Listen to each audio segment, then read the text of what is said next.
کیا شادی شدہ عورت خاوند سے پوچھے بغیر نفلی نماز اور نفلی روزہ رکھ سکتی ہے؟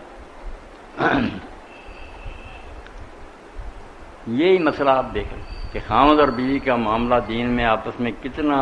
اہم ہے اور نازک ہے کہ نماز نفل عبادت ہے، روزہ عبادت ہے، مگر نبی علیہ السلام نے منع کر کہ جب خاوند گھر میں موجود ہو تو کوئی عورت اس کی اجازت کے بغیر یہ کام نہیں کرتی۔ اسی طرح ایک عورت نے آ کر صحابی کے بارے میں شکایت کی، صفوان بن معطل ہی تھے جن کے بارے میں ناپاک لوگوں نے ام المومنین کا الزام لگا دیا تھا، تو ان کی بیوی ہے، اس نے کہا یا رسول اللہ یہ نہ روزہ رکھنے دیتا نہ نماز پڑھنے دیتا، اور کبھی نماز فجر اس نے وقت پر نہیں پڑھی، سورج نکلنے کے بعد پڑھتا۔ حضور نے پوچھا صفوان یہ کیا کہتی؟ فرمایا یا رسول اللہ جو کہتی ہے نا نماز نفل، آپ دیکھتے ہیں میں جوان ہوں، یہ کئی صورتیں ایک ایک رکعت میں پڑھتی، ایک صورت سے نماز نہیں ہوتی۔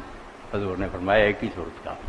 تو چھوڑ اتنی صورت۔ روزہ کا اس نے کہ روزے جو ہے نا فرض میں بھی رکھتا ہوں، اس کو بھی منع نہیں کر، نفل روزے جو ہے نا یہ رکھتی رہے گی تو میں پھر کتنی بیویاں اور کروں،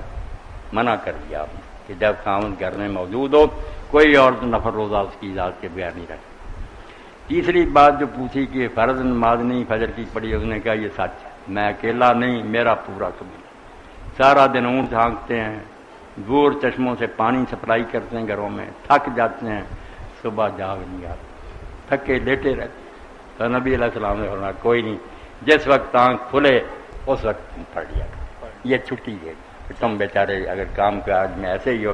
تو جب جاگو نا پھر نہ لیٹ کرو پڑھ۔ یہ 3 سوال تھے جو جی صحابیہ نے کیے۔ جو شخص انتقال